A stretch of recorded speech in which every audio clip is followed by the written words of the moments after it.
Hello everyone. So in this video we're gonna see how we can download KiCad in our PC. So first of all, if you have any other version of KiCad, so you need to delete it. Then only you can download the new version. So for this we need to open any browser. For now I am opening it Google Chrome. We need to search KiCad download. Then we need to go to this first website of KiCad download, in which we have several options like Windows, for Mac OS, for Linux and other. We'll do it for Windows.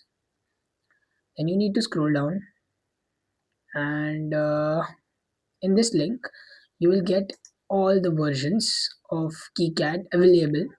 These are all the versions of KiCad available, and you can go through it and see from KiCad 4 to KiCad 9. Everything is available over here. The one you needed, you can click on it, download the zip file and export it to your PC. Thank you so much. That's it from this video.